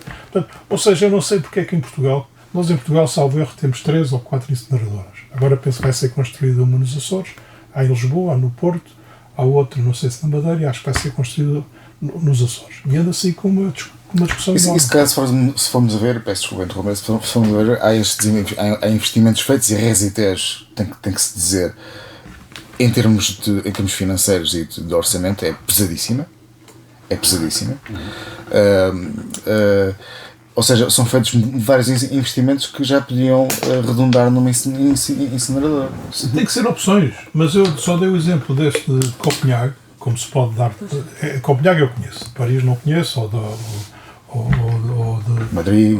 Essas ou capitais. mas eu Copenhague conheço e estive lá e subi lá acima Sim. e visitámos aquilo. É um espaço, não senti nenhum cheiro. Agora é assim, também não sou especialista, agora duvido é que num país como Dinamarca, Sim. com as preocupações ambientais que tem, se aquilo tivesse algum problema, Claro, algum impacto. algum Mas não, impacto mas negativo, não. que o governo e as próprias populações não se insurgissem contra aquilo. Passou a ser um sítio de lazer. Até porque Copenhaga fica colada, entre aspas, à Suécia, não é? Sim, e aliás, uma parte significativa. E essa incineradora fica mesmo colada. Exatamente, essa fica separada. junto ao mar, É, fica entre o junto ao mar. núcleo de Copenhague e o mar. Do outro lado, como é que chama aquela cidade? Não é Malmö? É Malmö. Daquela do outro lado da cidade da Suécia, que até está ligada por Sim, é ligado. túnel e Para irmos lá, vamos de comboio. Sim, Malmö, sim. Pronto. Acho que é Malmö. Mas essa incineradora trata também uma parte significativa daquela região da Suécia, daquela cidade, presumo que seja Malmö. Eu quero que é Malmö, sim. Pronto, já não tenho bem certeza, é tudo tratado ali. E nós aqui em Portugal, agora não estou a falar da Resitez em concreto, andamos aqui numa discussão estéril que eu não percebo porquê. Porque em termos tecnológicos os problemas de ambientais estão resolvidos. E esse vai ter que ser um problema que temos que equacionar para a nossa região, sob pena, podemos vir a ter, porque repare, nós, mesmo com o entroncamento, não sei se vai seguir esse rumo ou não, trabalho no sentido de alterar o fornecedor da recolha em baixo. Sim. Era o que estávamos aí a trabalhar, porque clara incapacidade de resposta da Exatamente. Não era por outra razão. Exatamente. Clara incapacidade de resposta. Há sempre a questão depois quem vai tratar esses resíduos. E aí, até pelos enquadramentos legais, continua a ser a Resitejo. Resitejo que tem que fazer, exatamente. Portanto, e isso tem que ser pensado, é um assunto que é bom que se comece Já agora sou de certeza que vai concordar comigo. Porque já anda a ser falado, portanto, em algumas reuniões de Câmara, mas eu acredito que é impensável, em muitos municípios do país, e aqui também vai ser, o peito para 2029 é para esquecer. Eu penso que sim. Penso que será. Já agora explica. O peito, portanto, é o sistema que foi, portanto, proposto, delineado, portanto, pela União Europeia, que tem a ver, portanto, que as pessoas vão pagar conforme, portanto, os resíduos que produzem. Exato. E, neste momento todos nós pagamos através da fatura da água, pagamos todos por igual, e ali e depois é para ser, portanto, exatamente, ao consumo de água, mas pagamos todos pela mesma medida, digamos assim. As taxas e taxinhas. Exatamente, pagamos pela mesma medida. O que acontece é que, com o sistema peito, o objetivo é que quem mais resíduos produz, terá que pagar ter mais. Só que para implementar esse sistema, eu sempre pensei que no entroncamento vai demorar muito, como noutros sítios, mas no entroncamento, então, da forma como está, devido à orgânica da recolha, portanto, é muito complicado de chegar nisso. Por exemplo, Guimarães, na zona histórica, já está a funcionar nessa base. Na zona histórica só. No núcleo mais urbano, mais central. Há uns anos, também haverá outras experiências com certeza, mas há várias formas. De facto, em Guimarães, tanto quanto eu conheço, os contentores têm chip, as pessoas são identificadas e, portanto, em função da quantidade que produzem, pagam. E depois fica registado nesse. Sim. Por exemplo, há outras formas, que é a compra prévia de sacos. Sim, também é uma forma. Na Suíça funciona dessa forma. Funciona assim, ou seja, é um saco, mas digamos, a educação, não sei se é bom ou se é mau, porque nós também é bom, temos aqui alguma falta de, às vezes não cumprimos totalmente as regras, mas a forma como eles cumprem lá as regras é difícil transpor para nós. Sim. Porque lá é o próprio vizinho, se você vai pôr um saco de um resíduo que não é o dia, se põe à porta, é o vizinho que vai denunciar e é penalizado. E nós estaremos nós no entroncamento a esse caminho também. Eu que já vejo muitos vizinhos a fazerem queixas uns dos outros. Isso era outra conversa. Vamos passar para outra conversa. Aproveitar aqui também a presença do ex-presidente da Câmara Municipal de Entroncamento, Jorge Faria, e fazer-lhe uma pergunta e pedir-lhe para que seja o mais direto e objetivo possível, se é que isso é possível. Isto é uma questão completamente partidária, mas a questão tem a ver com a eleição do Chega para a Câmara Municipal do Entroncamento, também para a Assembleia de Freguesia, para a Junta de Freguesia de Nossa Senhora de Fátima. É uma questão completamente apartidária. Agora, a verdade é que em todo o país foram 3 câmaras ganhas pelo Chega. Uma delas foi o Entroncamento, e isso é algo de relevo. E a pergunta que eu lhe faço é: porquê é que acha, na sua análise, que o Chega venceu as eleições, e de forma até folgada, aqui no Entroncamento? Olha, eu faço a distinção entre a Câmara e a Assembleia e as juntas de freguesia. A Assembleia normalmente tem um paralelo com a Câmara. Aqui para a Câmara Municipal, a minha leitura é que o Chega ganhou, mas quem perdeu a Câmara foram o PS e o PSD. Então houve mais derrota do que vitória? Eu penso que sim, porque o PS apresentou uma candidatura muito fraca, fez com uma equipa muito apenas virada para o interior do núcleo, digamos, mais fechado do Partido Socialista, com uma campanha, de facto, que eu às tantas me interrogava se queriam ganhar ou se queriam perder. E o PSD, curiosamente, que até tinha um conjunto de pessoas que eu penso com competências e valores interessantes na sua lista, tinha, a meu ver, um candidato a presidente sem perfil. Um cabeça de lista sempre. Não tem, a meu ver, não tem perfil, já o demonstrou durante 4 anos em que foi vereador, e portanto para mim foi, porque o resto da lista, quando eu olhei para a lista do PSD, para os candidatos à variação, havia lá, identifico lá pessoas que eu acho que seriam bons vereadores, sem margem para dúvida. Não, e por isso, e depois o Chega, como beneficiou daquela dinâmica deste partido que só diariamente se vive do insulto, da mentira, do explorar aquilo que há de menos bom nas pessoas, dos receios mais profundos das pessoas. Teve também aumentos a nível nacional, em muitos concelhos. E aqui no entrogamento houve 2 partidos que tinham a obrigação, não estou agora a distinguir se é o PS ou o PSD, tinham a obrigação de ganhar as eleições, um ou outro, apresentaram candidaturas, a meu ver, fracas. Por exemplo, para as juntas de freguesia, a junta de freguesia de São João Batista, o PSD apresentou um candidato que é uma pessoa credível, com o Rui Bragança, que é uma pessoa credível, com trabalho que as pessoas reconhecem que sempre trabalhou para a comunidade e ganhou. Sim, sim. Mesmo aqui o candidato Nossa Senhora de Fátima, eu faço uma distinção. Ele candidatou-se pelo Chega, mas era um candidato que podia ter candidatado pelo PS ou pelo PSD. Portanto, o atual presidente? O atual presidente. E tanto mais que a maior votação que o Chega teve foi na Junta de Freguesia Nossa Senhora de Fátima. Porque juntou, digamos, aquela dinâmica nacional do Partido Populista com um candidato que até é conhecido. Pode-se concordar ou não com ele, eu sou uma pessoa com quem tenho boa relação, mas era uma pessoa que viveu no entroncamento, viveu no sentido de viver os problemas do entroncamento, participou lá, o Luís Moita foi desde treinador no CAD, foi militar, tinha aqui uma vida no entroncamento. É normal que uma pessoa como essa seja eleita para apresentar. Agora, para a Câmara Municipal, nós temos uma pessoa que não tem qualquer vida no entroncamento, teve que ficar jovem, não tem qualquer experiência profissional relevante. Aliás, eu acho que o que está escrito no currículo dele na Câmara é uma coisa de quem não tem currículo nenhum, apesar daquilo que se possa dizer. E, de repente, ganha a Câmara, ganha pela dinâmica nacional e, a meu ver, pela ausência de alternativas do PS e do PSD.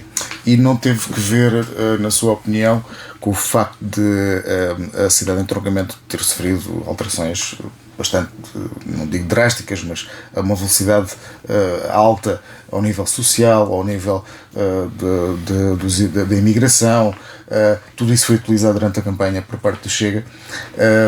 Apesar de, eu devo fazer a ressalva, agora quando foi a inauguração da esquadra de polícia, não sei se foi convidado, se não foi, devia, mas o nome que fica na placa é o do presidente atual. Foi convidado já agora? Não foi convidado. Não. Muito bem. Se tivesse sido convidado, teria estado com certeza. Muito bem, claro que sim. E realmente eu falei com as pessoas, nomeadamente com o comandante da PSP, e ele diz-me que o entroncamento nunca foi uma cidade insegura. Nunca foi uma cidade com graves problemas. No entanto, foi cavalgada essa ideia de que os imigrantes estavam a criar... Olha, eu agora recuperava aquilo... Acha que essa foi... Peço desculpa, acha que essa também foi... Também, obviamente, porque repare, eu recuperava aquilo que o Rui Simões disse há pouco, que antes era tudo problemas da Câmara e agora já não são. A segurança é a mesma coisa.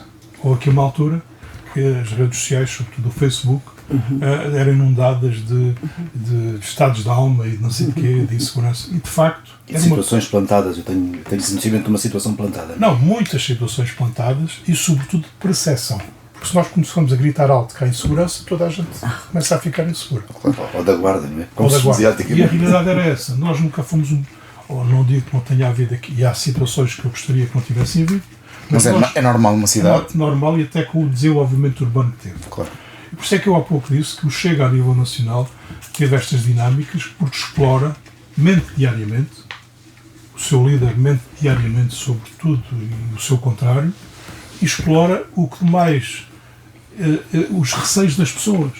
Aquilo que repare, se nós vimos a base de apoio do Chega, são pessoas que têm normalmente não têm uma estrutura social muito vincada, normalmente não são pessoas... Repara, o Chega anunciou que, com pompa e circunstâncias, que ia apresentar o seu governo sombra. Que eu saiba, apresentou 2 indivíduos ou 3. Sim. E mais dois indivíduos ou 3, um deles era das relações não sei de quê. Portanto, ou seja, aquela estrutura são pessoas com muita insegurança e o Chega sabe explorar isso e tem também explorado, e é mérito deles, tem explorado muito, também tem chegado muito aos jovens. Os jovens, hoje estávamos a falar aqui de há alguns tempos atrás, os jovens hoje têm de facto um conjunto da vida à partida muito mais facilitada que todos nós tivemos, e sobretudo os mais velhos. E portanto, o discurso do Chega é muito contra imigrantes, é muito contra isto, muito contra aquilo. Eu devo dizer que os imigrantes só vieram para Portugal e para o entroncamento porque há trabalho e há condições de vida. Eu nunca tive, apesar das muitas informações que apareciam, que havia apartamentos cheios de gente e não sei o quê, eu sempre dizia às pessoas, quer à polícia, quer havia um presidente de junta também falava muito disso, apresenta-me casos concretos. Quando houver alguma situação concreta, nós agimos. Nós, durante esse período em que houve aqui um aumento de imigrantes, tivemos uma situação em que se concentraram cerca de 20, não sei se era imigrantes de Bangladesh, era de um país da Ásia, na pensão Carlos Lopes. Exatamente. Mas foi uma situação que demorou um fim de semana a ser resolvido, ou 3 dias, e foram indivíduos que tinham contratos de trabalho na agricultura ali nas zonas da Chamusco, ou da Volgão, não sei o quê, ficaram sem trabalho e às tantas vieram para aqui. E nós mal tivemos conhecimento da situação, identificámos, alimentámos as pessoas e canalizamos as pessoas por vários sítios. E resolveu-se. Admito que haja aqui algum apartamento ou outro em que haja 2 famílias a viver. Isso há de certeza. Há de certeza. Isso há de certeza. Não há de ser só aqui. Não há de ser só aqui. Mas, Em todo lado. João, desculpa lá. Quando se fez o grande movimento migratório interno, nos anos 60, para as cidades, para Lisboa, para o Barreiro, era normal haver famílias que viveram muitos anos a dividir um apartamento. E na Suíça, os portugueses, quando vão para lá, quantos deles é que vivem? Exatamente.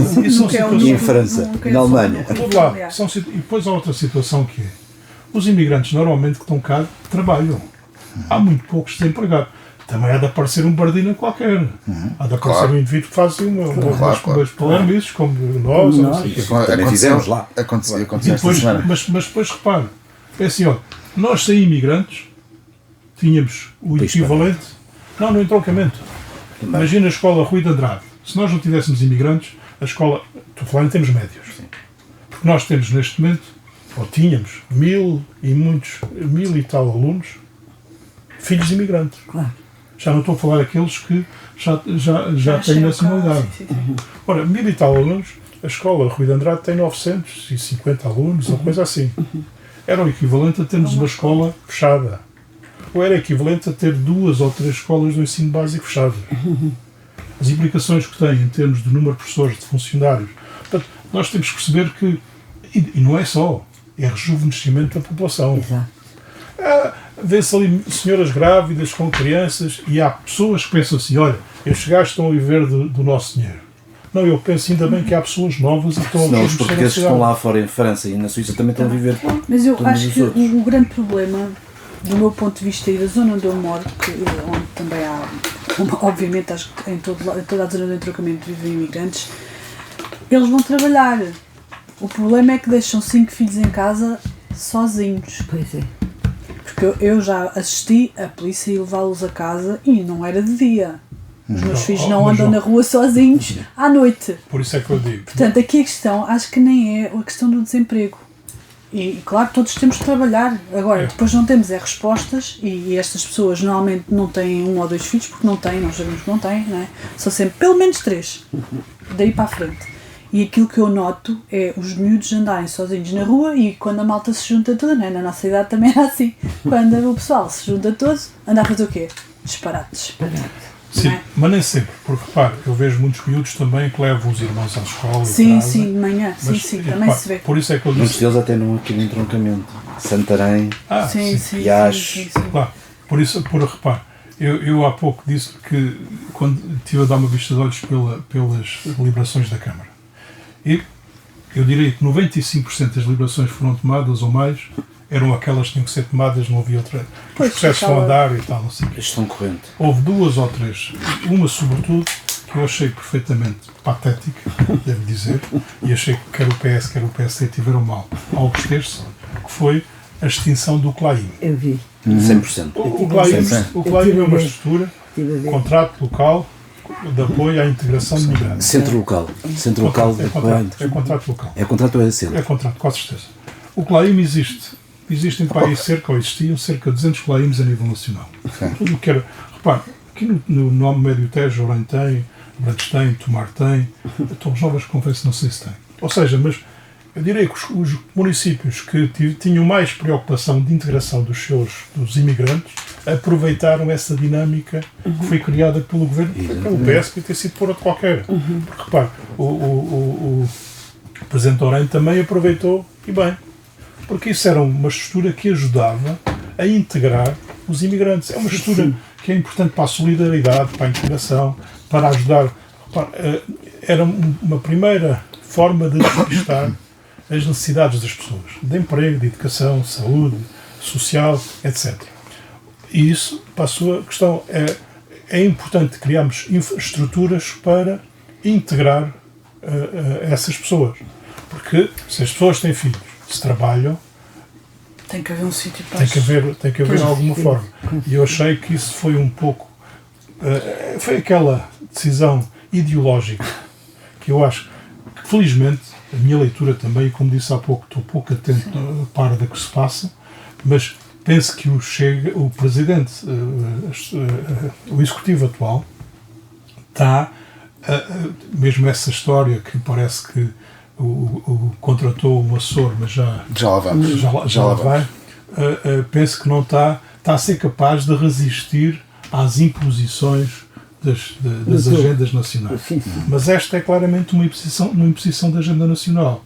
O CLAIM funcionava com uma técnica que passou, que estava no GIP, que era o grupo de Gabinete de Inserção Profissional, e passou também a ter essas funções, e com outra técnica que estava na área do turismo, que também passou a dar aqui uma...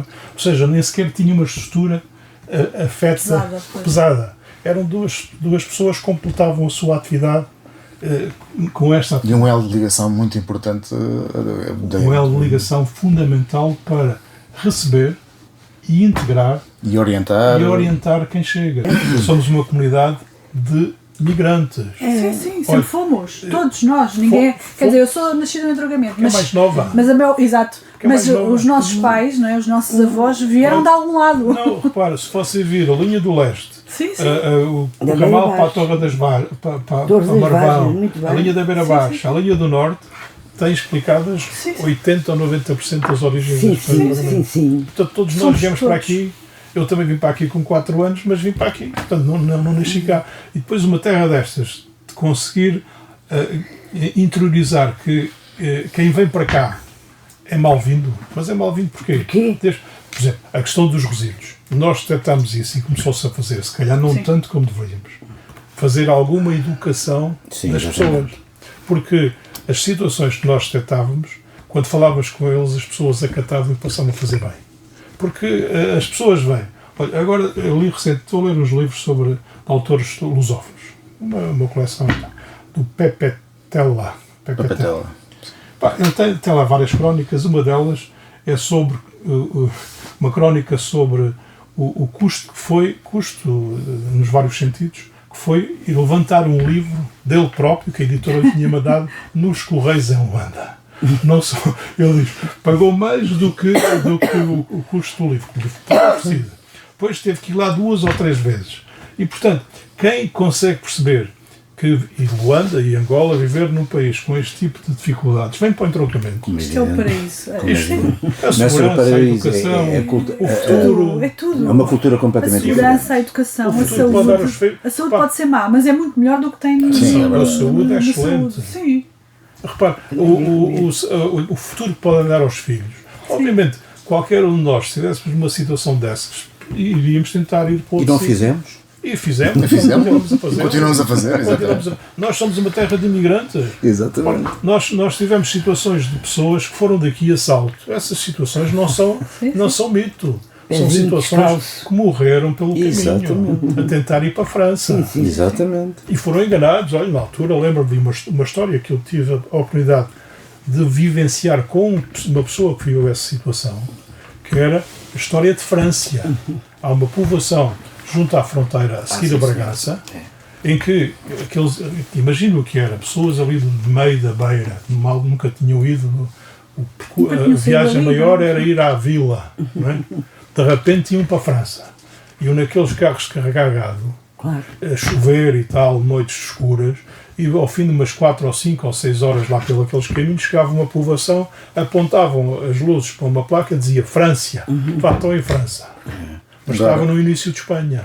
Desenrasquem-se. Isto foi, e hoje também temos mafias ou máfias aqui em torno dos imigrantes, mas quanto melhor for as estruturas para os receber e para os integrar, mais facilmente se lida contra essas máfias. E agora aqui em jeito de brincadeira, espero que com a extinção desse gabinete de inserção, que o posto de turismo pelo menos funcione bem e que possa dar alguma ajuda nesse sentido.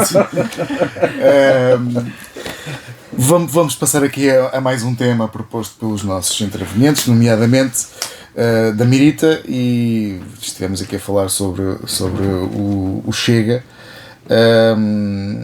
e esta questão do taxismo. Mirita, só para contextualizar a Câmara Municipal de Entroncamento, o entroncamento foi notícia nacional através de uma reportagem da revista Sábado, e a revista, e passo a ler, o Presidente de Câmara de Entroncamento, eleito pelo Chega, contratou o deputado municipal em Loures. É conhecido o antitaxismo de André Ventura, o líder do partido Chega, que disse que eu percebo, e passo a citar, eu percebo, PS e PST querem sempre pôr boys nos jobs. Parece que está aqui a acontecer uma coisa parecida. Um dos casos apurou sábado, passou-se na Câmara Municipal do Entroncamento, uma das 3 autarquias lideradas pelo Chega. O Presidente Nelson Cunha contratou um deputado municipal do Chega em Loures, Luís Filipe Direitinho, para assessor jurídico do gabinete. A contratação não estava disponível no portal base, mas o gabinete do Presidente, através da chefe de gabinete Guilmar Messias, confirmou o contrato e referiu que teve o valor mensal, ou que tinha, neste caso, e já lá vamos, o valor mensal médio de 2.300 euros. Argumentou que não precisava de colocar o contrato no portal da contratação pública porque não se trata de um cargo político, nem de um cargo de nomeação política, pelo que não é aplicável o regime previsto. A Guilmar, que era da comunicação, agora é chefe de gabinete, também disse que também recusou classificar o caso como um tacho. Pelo que sabemos, este assessor, Luís Filipe Direitinho, se não me engano, Luís Filipe Direitinho, já não está a trabalhar na Câmara. Se isto não era um tacho, porque é que voltaram atrás? Ou ele não se adaptou? Qual é a sua opinião? As suas incoerências. Eu chego e as suas incoerências. Objetivamente, diretamente. Não há outra coisa senão o Chega e as suas incoerências. Não foi, atenção. Não olhem para o que eu digo, olhem para aquilo que eu faço. A mulher de César não basta ser. Não basta ser. Tem de parecer. Tem de parecer.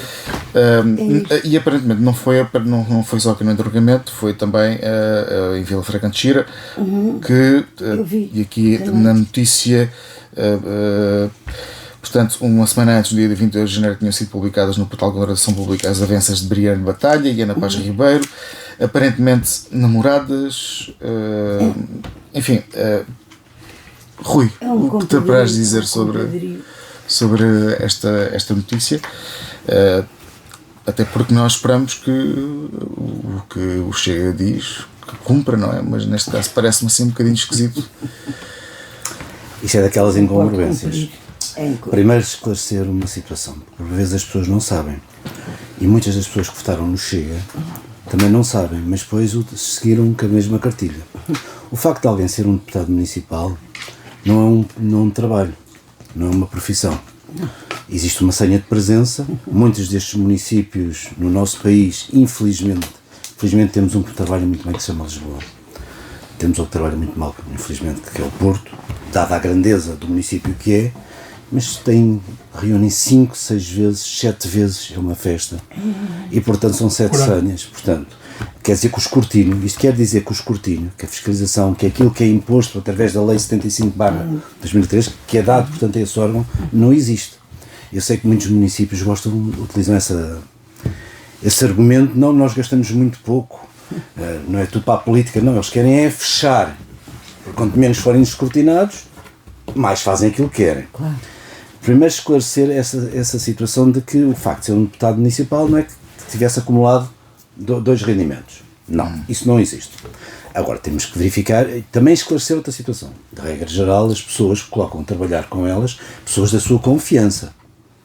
Competência Claro e que sim. Confiança. Claro que sim. Isto é uma situação normal. Isso normalmente está dentro do partido e isso acontece com o PS. Eu tenho com o uma PSD, loja, eu se tiver uma loja, o PCP. se há uma pessoa que me dizem que se calhar é capaz de ir à caixa, e há outra que vem de famílias, que são famílias, e vejo que terão mais ou menos o mesmo nível, mas que a outra que tem família, vem de famílias com uma postura muito séria, de seriedade muito grande e reconhecida, provavelmente vou para lá. Portanto, essa questão não se coloca. A situação coloca-se quando estamos a fazer uma contratação de alguém que não é daqui do entroncamento, não está aqui no entroncamento, é alguém que está em Lisboa e a situação Loures. que eu conheço está em Loures, poucas vezes veio cá. Eu sei que existe teletrabalho. Posso estar a trabalhar para a Grã-Bretanha. Agora, num partido em que diz que todos os outros que trabalham dessa forma tiveram durante 50 anos a estragar esta democracia e depois faz verdadeiramente o mesmo, se calhar até a situação até era normal, não sei, não estou lá, não posso pôr a mão no fogo por isso. Exatamente. Não posso dizer nada. Ninguém, se calhar até aliás, um profissional, ninguém está aqui se calhar a até acusar... um profissional sério e tudo isso, mas alguém que diz essa situação que os outros andaram a fazer, então também lá provem do mesmo veneno, que andaram a aplicar da mesma forma. A questão aqui acho que é a que definição uns andaram 50 anos a criar a democracia, eles dizem que não. Eu conheço alguém que teve 50 e tal dias só na Câmara de Lisboa e fez o que fez. Chama-se Mafalda Livermore. Pois é. Não foram 50 anos, foram pouco mais de 50 dias. 50 dias, sim. Portanto, temos que ser sérios e acho que essa seriedade para alguém que dizia que não faria. E depois há outra questão que eu quero dizer aqui. Segundo aquilo que tu disseste e leste aí, portanto, é uma situação que não era necessária. Peço desculpa, é claro que é necessário. Nem que seja como foi contratado agora, penso que em Lisboa, um cozinheiro para cozinhar, portanto, para o Sr. Presidente Carlos Moedas e Executivo, tem que estar. No portal Tem que base. estar no portal base, porque senão isso configura uma ilegalidade grande. Então, mas afinal, quem é que anda a enganar quem? Mas eu acho que esse é o busilis da questão, voltando um bocadinho atrás, e atenção que aqui ninguém está a acusar o Presidente da Câmara e o Chega aqui do entroncamento de estarem a dar taxas às pessoas. Agora, o que é estranho, que realmente essa situação de não estar disponível no portal base, mas também ter saído esta notícia e entretanto esse assessor sai do entroncamento, portanto, qual é que foi a questão? Pode haver várias questões, mas que levanta algumas dúvidas, acho que esse é o busilis, é realmente, são casos e casos e casos e casos que se vão amontoando e Presidente do Chega continua a cavalgar essa coisa do antitaxismo, de acusar os outros. Eu nem posso sequer dizer, porque não posso dizer, para ser sério, e é assim que eu quero que os meus filhos também venham a ser, não posso dizer que a contratação que o Presidente Nelson fez a este senhor não fosse uma contratação pela questão, pela especialidade que a pessoa tem. Pela necessidade. Eu não coloco isso em causa. Nem eu. Eu não coloco. Não é isso está em minimamente. Eles colocam-na. A toda a gente. Sem saber. Eles colocam-na. Eles não têm moral sequer para o fazer e fazem de forma compulsiva. Agora, eu não o faço. Agora, que é estranho que venha alguém que é de longe. Não aparece nunca cá, porque eu acompanho as reuniões de Câmara e que se diz poucas vezes vem. E de repente deixa de estar, começa-se a pensar o quê? Que se tentou agradar a alguém e depois que se viu que deu incómodo, então como se deu incómodo, tira-se outra vez. E essa é a tua leitura, Maria João? É assim. eu concordo com aquilo que os meus colegas aqui de mesa acabaram de dizer. E como tu muito bem disseste, não está aqui em causa a competência da pessoa que foi contratada, não é? Tem a ver com o poder de contradição. Exatamente, porque é assim, o Chega, como não tem história, não é? Ninguém pode pegar pela história dele até aqui. Claro que não é? não. Portanto, tinham toda a liberdade 7 anos. de dizer aquilo que lhes bem apetecesse. Mas também, mentir à vontade. não é? Agora, o André Ventura, não é? Falar em nome de todos os militantes do Chega, não é? Eu não ponho a minha mão no fogo por mim, vou pôr por não sei quantos militantes. É que eu até o considero uma pessoa inteligente. Portanto, eu acho que ele faz. Não, ele faz com intenção. Não, ele faz com alguma intenção. Nós podemos não conseguir chegar lá porque é que ele faz. Eu acho esperto. Mas eu acho que. Inteligente. Não, eu acho-o inteligente, pronto. Acho esperto. Também é esperto, mas eu acho-o inteligente, não considero uma pessoa inteligente. Agora, é lá de estar a fazer com alguma intenção, não é?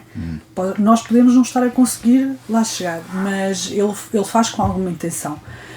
E se calhar pode não estar a correr assim tão bem, não é? Porque estava se calhar à espera que os seus militantes o apoiassem mais nestas...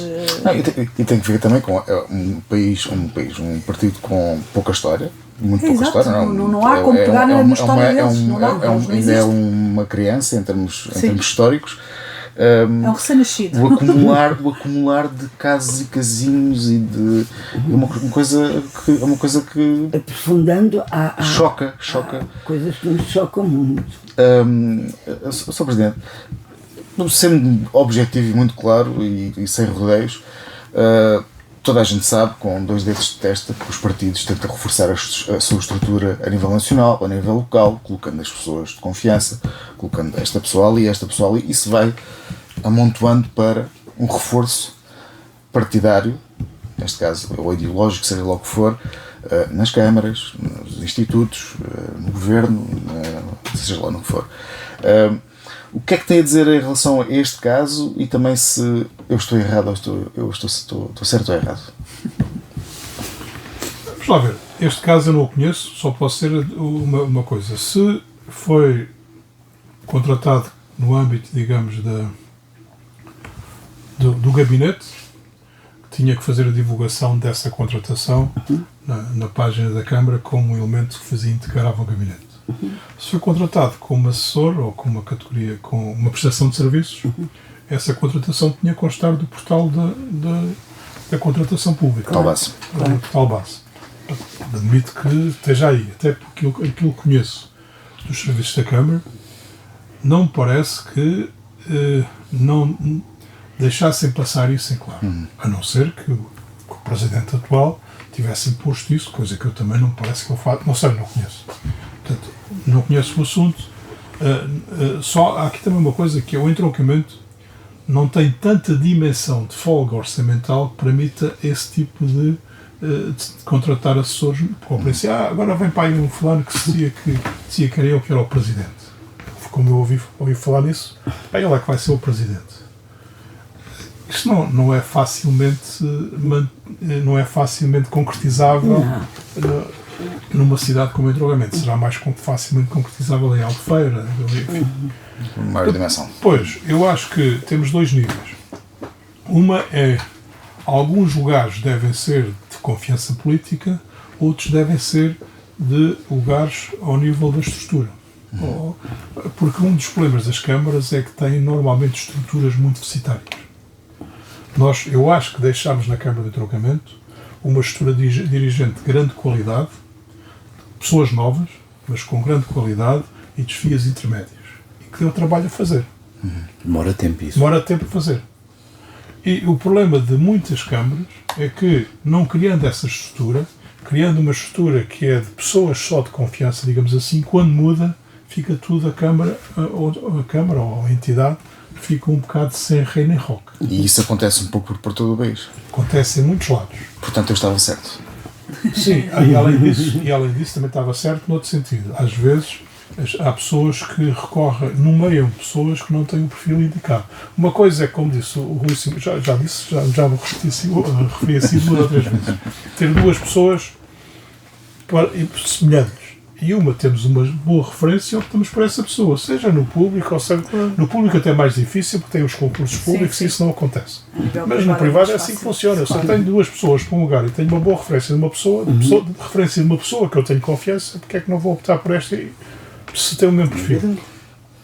Mas não ouviu a minha palavra quando tomou posse pela primeira vez, quando foi para escolher a sua assessora de gabinete.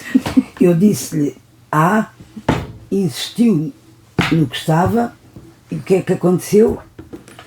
Não falamos nisso, não é? Não, é verdade. Eu procurei não Eu criar... disse-lhe A, é a pessoa certa, é reta, é coerente, é justiceira, é caladinha, é funcionária pública verdadeira funcionária pública. Foi como eu fiz sempre, foi sempre o meu lema, verdadeira funcionária pública. Está a dizer isto E o Jorge, cheio de boa fé, porque ele entrou de boa fé e não quis portanto, retirar quem estava, ficou. O que é que aconteceu? Foi traído, foram traídos. Sim, não é uma questão só de boa fé, era uma questão também de manter uma estrutura para funcionar. Era o Jorge, tem um coração também muito bom. E aí, depois o problema foi esse. Qual foi o agradecimento? Não é só uma questão de coração bom, é uma questão de que é necessário. Eu na altura disse. Mas isso é difícil de prever também, não é? Não, mas eu sabia que ia acontecer, claro, porque eu sabia como é que se processava.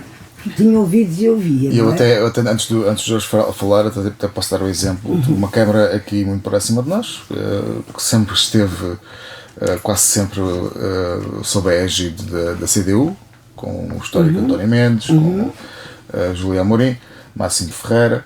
Quando a Julia Amorim foi eleita, tinha na equipa alguém que já toda a gente lhe dizia: vai dar cabo disto tudo. Tira. E a verdade é que ela esteve lá um mandato e perdeu pela primeira vez total. Mas isso é difícil de prever, e eu, como não sou político, Mas a Mirita não se está a referir a ninguém da minha equipa, nem a ninguém que eu tenho. Era alguém lá da. Era só alguém que lá estava e ele teve todo o cuidado de não afastar. E sempre as nossas apostas são as melhores. Eu disse-lhe, a vida a acontecer. E vai buscar esta, porque esta é verdadeira funcionária pública que se comprometeu, jurou, não. Sim.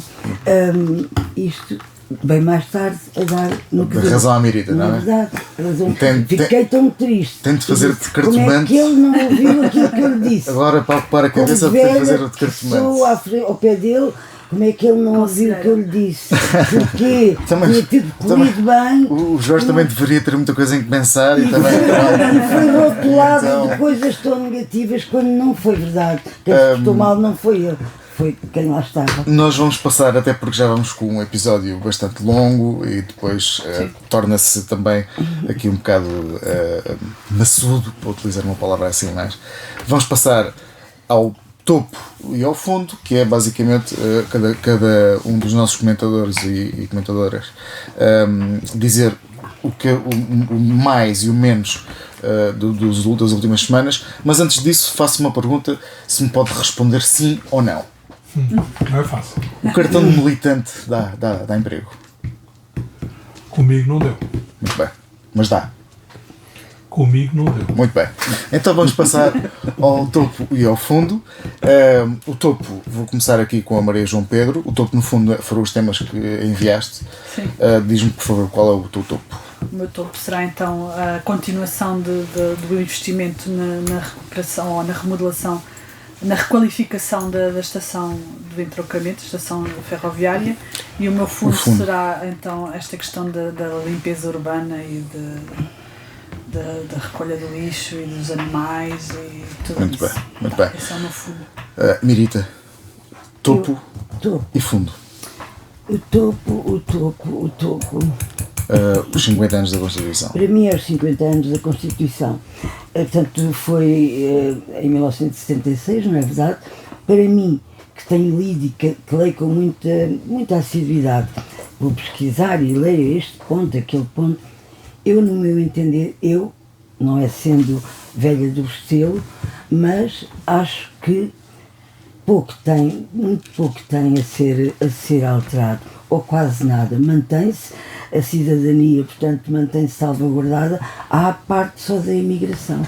Essa parte é que está, aliás, como vemos, não é? Não é um documento estagnado, é um documento dinâmico, mas quem tenha estudado e quem esteja atento às questões da lei, estuda-se nas faculdades a Constituição Portuguesa como uma das mais avançadas já da Europa. Sofreu 7 revisões, mas presentemente eu não entendo que haja necessidade e que se perca tempo com coisas de lana caprina, que é o que está a acontecer diariamente, e está-se a deixar para trás. Fala-se, mas depois deixa-se para trás. Outras coisas. E o seu fundo? O meu fundo. O taxismo. O taxismo para mim é o que me incomoda, é o que me faz evoluir. Mas não só no Chega, no PS, no PSD, no PCP, em todo lado. O taxismo é um problema da sociedade. Eu generalizo, é um problema da sociedade. É um problema da sociedade. Muito bem. Muito obrigado, Mirita. E passamos agora ao fundo e ao topo e ao fundo. Neste caso, topos e fundos, que são 2 de cada, do Rui Simões. Antes de mais, dizer que sou solidário com os 50 anos da Constituição. Venham mais 50. Venham mais 50. Portanto, enquanto uns se queixam dos 50, eu quero mais 50. Para os meus filhos, preferência. Também. Ora, portanto, aqui eu optei, portanto, pelos semanas passadas, optei por 2 questões. Vamos ao topo. No topo, portanto, achei que da forma como o executivo da Câmara pediu que fosse limpo o terreno, o antigo campo dos ferroviários, ficou bem limpo. Agora já está a começar a ganhar algumas ervinhas, mas ao ponto de, na passada semana ou há 2 semanas, eu começar a ver lá crianças, jovens, a jogar lá a bola. Eu peço desculpa, estou aqui à frente do Sr. Presidente, mas dos últimos anos, dos últimos 3, 4 anos, foi a primeira vez que vi o campo, ou seja, se calhar até foi o mesmo técnico, não sei, que ia lá tirar as ervas e tirou, e portanto tem uma apresentação de forma até que já vão para lá crianças. Onde eu joguei muitos anos. Pronto, jogar. Portanto, isso para mim é o meu topo. O outro topo. O outro topo, portanto, é uma pessoa, se calhar não vou muito de encontro aqui à minha Mirita, portanto tem a ver com a postura. Umas vezes poderão ser umas pessoas, outras vezes poderão ser outras. Eu gosto de ser justo. É, portanto, o Rui Madeira, no seu exercício como vereador. Tem-se portado como um vereador de executivo. Não tem estado ali simplesmente para estar à espera para dizer qualquer coisa. Tem apresentado o seu posicionamento face aos assuntos. Já tem feito ganhar à Câmara alguns milhares de euros. Alguma desplicência que tem acontecido na Câmara nos processos de licenciamento, maiormente, portanto, nas contrapartidas, e em que algumas contas têm estado mal feitas, e graças ao que ele tem chamado a atenção, alguns dinheiros têm entrado mais aqui para o município. Portanto, ele faz parte do Executivo, é um vereador, é do Executivo, não tem apelos, mas ele também escuta. É importante dizermos, é importante dizer que é o vereador pela coligação Viva Entrocamento PSD, CDS-PP. Suportado pelo PSD e pelo CDS. E, portanto, na última reunião até de 20/3, porque, de facto, tem-se notado que muitas das propostas que chegam, portanto, à reunião de Câmara são propostas de mera gestão corrente. Vamos fechar aquele elevador, vamos abrir aquele elevador. Isto a mim não me cabe na cabeça de ninguém. Devia haver uma delegação como dizer, isto não tem que vir aqui, fechar um elevador por razões de segurança é para fechar e acabou. Mais nada. Temos que discutir o futuro do entroncamento. E já se propôs, inclusive no dia 20/3, portanto, porque tinha um programa algo denso, a apresentar propostas, e apresentou propostas, numa delas até mais antiga, a apresentar propostas, portanto, para o entroncamento. É para isso que servem os vereadores. Mesmo não tendo os pelouros, servem para apresentar propostas. Por isso é que o órgão é propositivo. Ali não se faz fiscalização. Fiscalização faz na Assembleia Municipal. Ali faz propostas. Portanto, tenho gostado da postura. Acho que pode ir mais longe. E será uma forma, esta postura que ele está a ter, será uma forma de pressionar quem tem pelour de forma, peço desculpa a repetição, positiva. Porque nós, quando nos sentimos acossados, tendemos a ter um desempenho melhor. E eu acho que esse executivo precisa de ser um pouco acossado desse ponto de vista, porque como é inexperiente, precisa de ganhar experiência, e só ganhar a experiência se alguém os, portanto, pressionar para que façam, e não só. Nós apresentámos propostas aos municípios. Houve municípios que sufragaram essas propostas votando. Então essas propostas têm que ser apresentadas no órgão certo. Depois se passa ou se não passa, mas cada um depois retira as suas consequências nesse ponto de vista.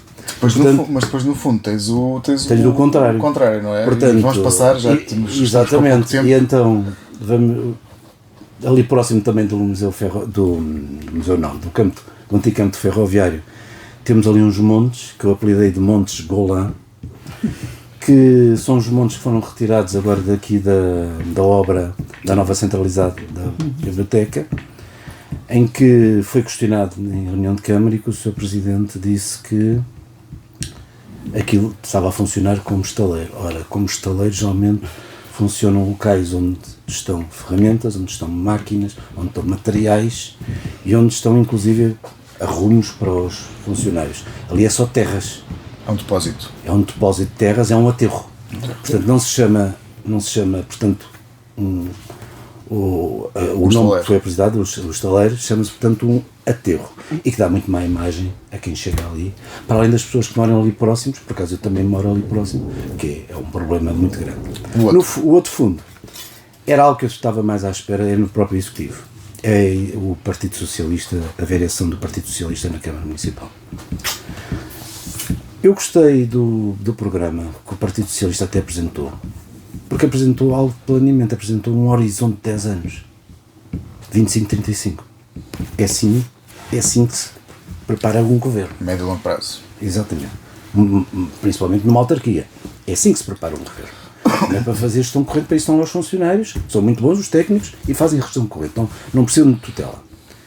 Aquilo que eu tenho assistido nos últimos tempos tem sido, digamos, com quase uma consultoria jurídico-administrativa ali ao Sr. Presidente Nelson e aos restantes membros do Executivo.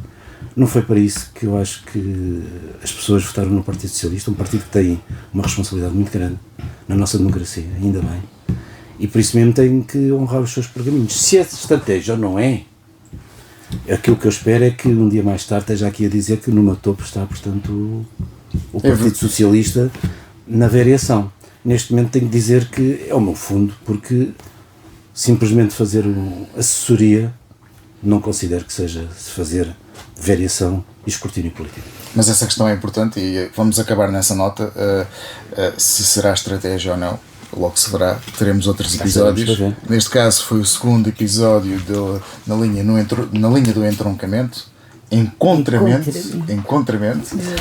Agradeço imenso a presença de Jorge Faria. Muito obrigado pela sua presença aqui, muito nos honrou. E é um acréscimo de qualidade ao nosso podcast. Mirita, Rui, Maria João Pedro, muito obrigado. O meu nome é Ricardo Alves, sou moderador deste podcast. Volto a repetir que é uma parceria entre o Entroncamento Online e a Rádio Salesiana, onde nós estamos neste momento, nos estúdios, e até breve para o terceiro episódio deste podcast. Muito obrigado. Muito bem. Agora basta gostar do som. Agora as imagens mesmo. Exatamente. Mas essa questão da Constituição é relevante. Só é pena que há 50 anos não se tenha passado pelo Isso é que está sempre